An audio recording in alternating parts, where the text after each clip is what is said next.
सरकार के यशस्वी 9 साल पूरे होने के उपलक्ष्य में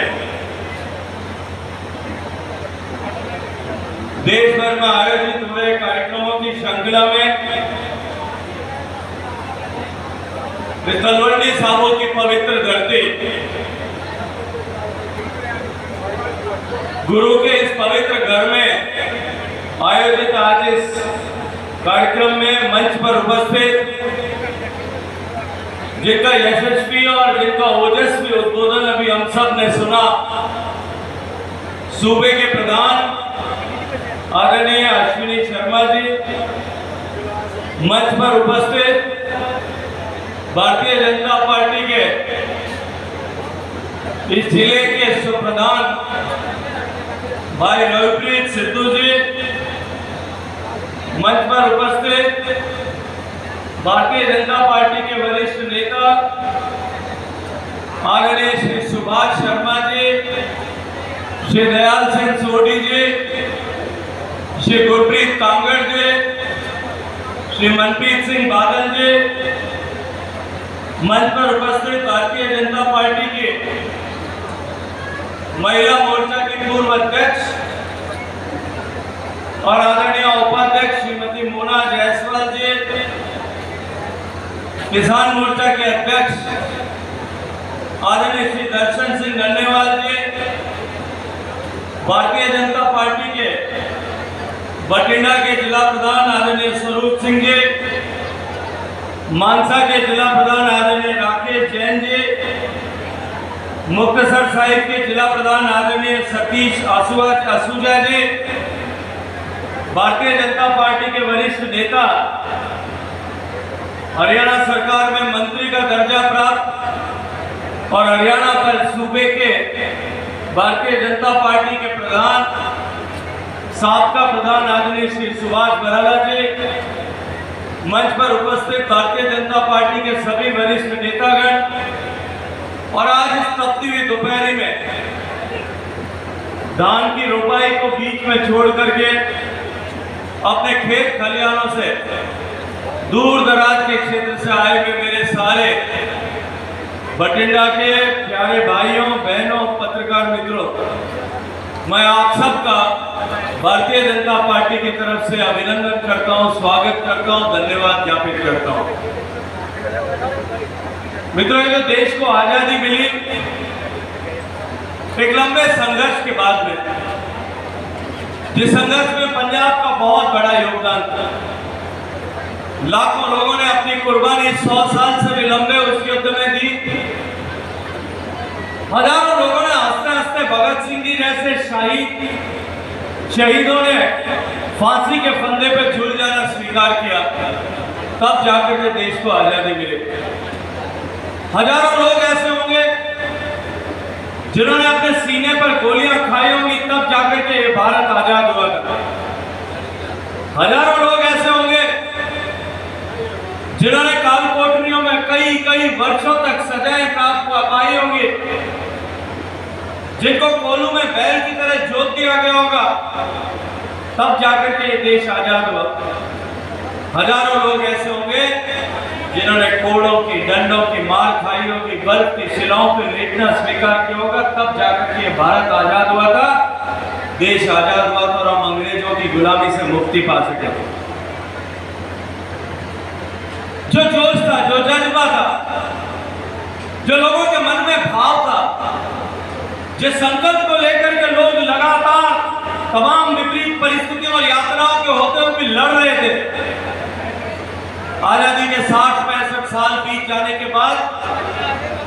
लोगों के मन में एक प्रश्न खड़ा होने लगा था। इस देश में जो आजादी हमने इतने लंबे संघर्ष से प्राप्त की है, इतनी सारी कीमत चुका करके जो आजादी पाई है, जिस लक्ष्य को लेकर के इस देश को आजाद कराया गया था, क्या हम उस लक्ष्य को प्राप्त कर पाए? लोगों के मन में संदेह होता और कालांतर में 2004 से 14 के बीच में जिस तरह की सरकार देश में थी, यूपीए के उस शासनकाल में देश की जिस तरह की दुर्दशा थी, घोटालों पर घोटाले, हर महीने में कोई न कोई एक बड़ा घोटाला देश में अखबार की सुर्खियां बनकर, एक घोटाले के समाचार पूरे हों उससे पहले नया घोटाला, हजारों हजार करोड़ रुपए के ऐसे घोटाले अखबारों और टेलीविजन की समाचारों की सुर्खियों में बने रहते हैं। देश हर मोर्चे पर विफल हो रहा, हर जगह पर देश विफल हो रहा। सीमावर्ती क्षेत्र पर इस महान देश भारत की सीमा की सेनाओं के सिपाहियों की गर्दन काट करके पाकिस्तान के सैनिक ले जा रहे थे।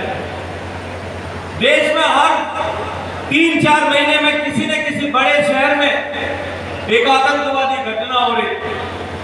और पूरी दुनिया में भारत कोई भी प्रतिकार न कर पाने के कारण से एक कमजोर देश है, ऐसी भारत की छवि पूरी दुनिया में बन रही है। आर्थिक मोर्चे पर भारत के हालात खराब थे। दुनिया ने भारत को जो सबसे कमजोर और सबसे ज्यादा कष्ट में ऐसी अर्थव्यवस्था है उनकी पंक्ति में ले जाकर के खड़ा कर दिया था। भारत को फ्रेजाइल 5 ऐसा मान लिया। उस समय में देश की जनता ने आशीर्वाद दिया और नरेंद्र मोदी जी के नेतृत्व में भारतीय जनता पार्टी को पूरे बहुमत की सरकार बनाने का अवसर प्रदान किया। सरकार में आने के साथ ही नरेंद्र मोदी जी ने पूरे देश के सामने यह संकल्प व्यक्त किया था कि मेरी सरकार गरीबों के जीवन में परिवर्तन लाने का लेकर के,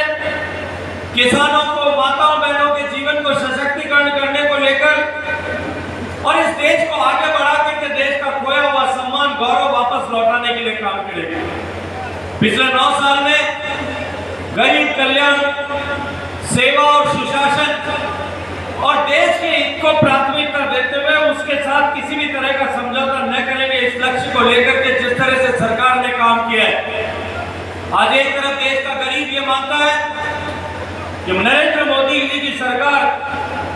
पहली ऐसी सरकार है जो गरीबों के कल्याण और गरीबी को हटाने का केवल नारा नहीं देती, उनके जीवन में परिवर्तन लाने के लिए काम करती। 9 साल से काम करने वाली ये सरकार किसानों की सरकार है। देश का किसान महसूस करता है किसानों के कल्याण के लिए जिस तरह से सरकार ने काम किया है, महिलाओं के आत्मसम्मान को बढ़ाने को लेकर के, महिलाओं के सशक्तिकरण करते हुए उनके जीवन में परिवर्तन लाने को लेकर के जिस तरह से काम किया है, आज देश की माताएं बहनें किसान ये मानते हैं कि देश की सरकार उनके लिए काम करने वाली सरकार। और जिस तरह के कड़े फैसले, बड़े फैसले लेकर के सरकार ने पिछले 9 साल में काम किया, आज उसका परिणाम दुनिया भर में दिखाई देता है और उसके चलते हुए विश्व के पटल पर भारत का सम्मान एक बार वापस स्थापित हो गया। आज पूरी दुनिया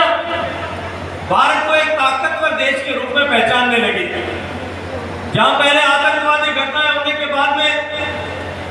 हमारे माननीय प्रधानमंत्री उस समय के वो ये कह करके कि अब की बार ऐसी घटना न हो, हम कठोर चेतावनी देते हैं, डरे मरे शब्दों में जाकर के संयुक्त राष्ट्र संघ में अमेरिका के सामने जाकर के अपनी गुहार लगाते थे। वही समय बदला और नरेंद्र मोदी जी की सरकार के समय में जो 2 बार आतंकवादियों ने प्रयास किया, उरी के जवाब में सर्जिकल स्ट्राइक और पुलवामा के जवाब में एयर स्ट्राइक करके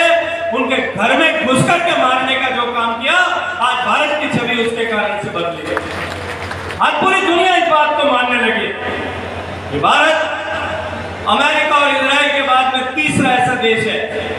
जो अपनी भूमि पर होने वाले किसी भी षड्यंत्र, अपनी धरती के खिलाफ, अपने देश के खिलाफ होने वाले किसी भी षड्यंत्र, चाहे वो हमारी धरती पर हो रहे हो या दुनिया के किसी दूसरे देश की धरती पर हो रहे, हम बर्दाश्त नहीं करेंगे। हम वहां जाकर के भी उसका जो है बदला लेने के लिए काम करेंगे। जिस तरह से भारत की ताकत आज पूरी दुनिया में पिछले 9 साल में बढ़ी है, मित्रों, भारत का सम्मान जिस तरह से बढ़ा है, अभी अश्विनी जी बात कर रहे थे, जैसे भारत क्या यूक्रेन और रशिया के युद्ध में जिस तरह से युद्ध विराम करके भारत के बच्चों को निकाला जाता है, भारत के बच्चे, भारत के बेटे बेटियां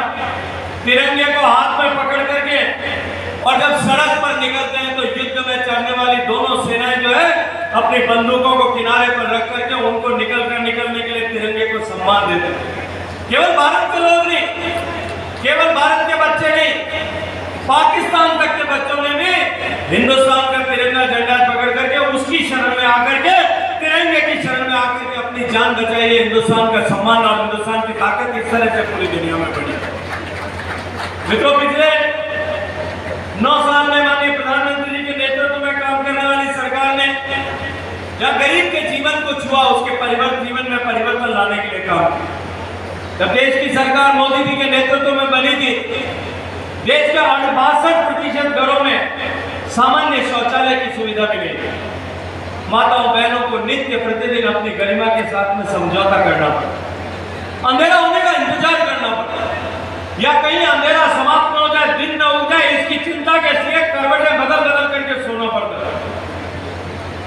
देश में इतनी सरकारें बनी, इतने प्रधानमंत्री आए, इतनी बार लोकसभाओं का गठन हुआ, इतनी बार राज्यों में सरकारें बनी हुई, लेकिन कभी किसी नेता ने या किसी सरकार ने इस तरह का प्रयास नहीं किया कि हम एक साथ देश की सारी माताओं बहनों का सम्मान स्थापित करने के लिए देश में हर एक घर में, हर परिवार में शौचालय बनाए।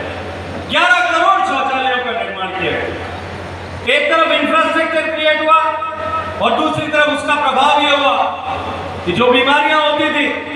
और बीमारियों पर जो सामान्य मानवीय का खर्च होता था, आज दुनिया की बड़ी बड़ी एजेंसी ये बात को सिद्ध कर चुकी है कि उसके कारण से देश के प्रति परिवार का 50,000 रुपया जो है साल में बीमारी पर खर्च होता था, उस खर्चे से देश के परिवारों को मुक्ति मिली। करोड़ों रुपए का निवेश करके देश का हर घर में बिजली पहुंचाना,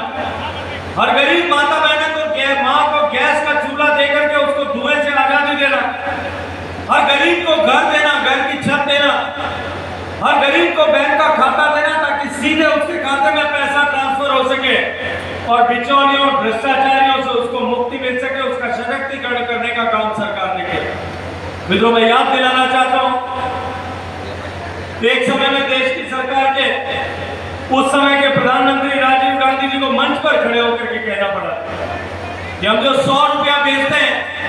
उसमें से केवल 15 रुपया जो है नीचे पात्र व्यक्ति के पास में पहुंचता है,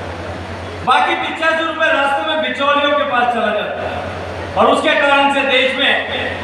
अभावों की स्थिति पैदा होती है और देश में गरीबी का उन्मूलन और गरीबों का भला और गरीबों का कल्याण नहीं हो पाता। आजादी के बाद से इसी तरह की व्यवस्थाएं काम कर रही है, लेकिन नरेंद्र मोदी जी ने कहा कि मैं न भ्रष्टाचार होने दूंगा, न खाऊंगा और न खाने दूंगा। और जिस तरह से नरेंद्र मोदी जी के नेतृत्व में सरकार ने पारदर्शिता से इस संकल्प के साथ में काम किया कि हम देश के गरीबों के जीवन में परिवर्तन लाने के लिए काम करेंगे, मित्रों, आज उसका प्रभाव दिखाई देता है।